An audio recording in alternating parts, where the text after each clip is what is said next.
Hello guys, ngayong araw na to guys ay mag-convert tayo ng air cleaner ng H100. Kung makikita nyo guys yung hose na yan guys. Ito guys yan, H100 Kia H100 guys. Ayan guys. Kasi ang baba ng air cleaner nya guys, nasa halos sumayad na sa lupa guys. Isang dangkal lang oh. Ayan, isang dangkal. Magmula sa lupa ang papuntang air cleaner, isang dangkal lang po. Kaya nabasag din yung air cleaner niya, yung cover niya. Ayan guys yan. Oh, isang dangkal lang talaga. Napakababa. Sobrang baba guys. Ito guys. Ito yung ipapalit natin na air cleaner. Pang L300 guys. Yan o, air cleaner assembly. Yan. Kasama na yung filter dyan guys. Tsaka yung hose nya, air cleaner hose. Sige guys, dali guys, isukat natin muna. Tingnan natin.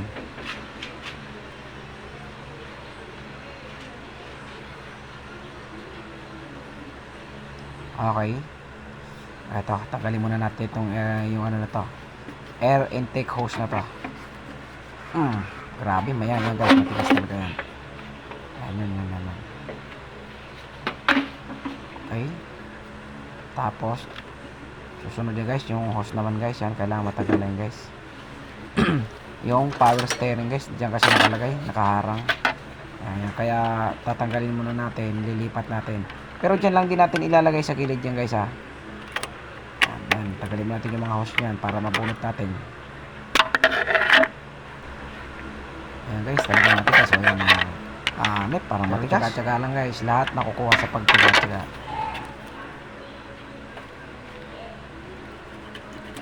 Ayun guys, yan, natanggal na.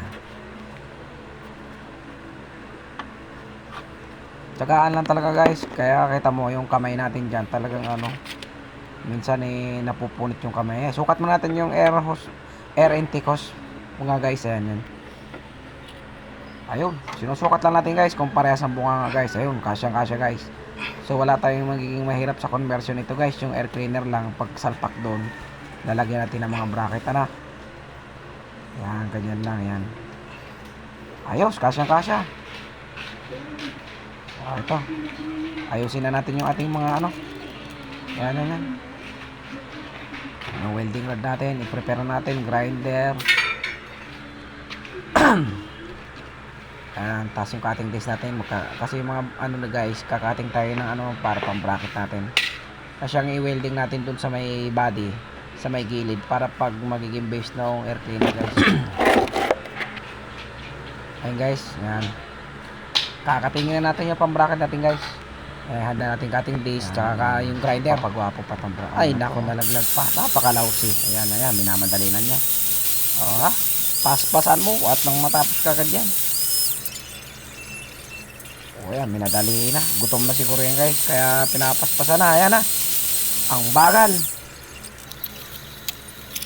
Uy, pabagal-bagal. Ayun guys, binracket na natin ito guys.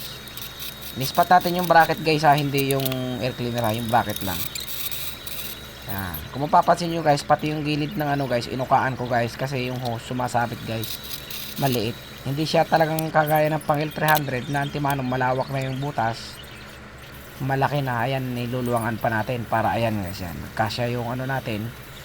Yun, yung hose natin. Yung saktong-saktong ang natin guys, conversion guys. Ngayon, ibalik na natin yung air cleaner guys. Tsaka yung power steering guys. Yan, yung reservoir ng power steering guys. Yan. Uy, bilis na. Pagtapos guys, paandar natin, malaman natin kung okay na siya.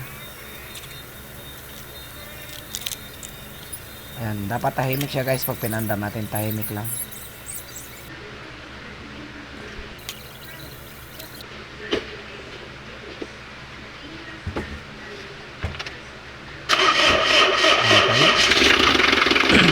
Start. Yun.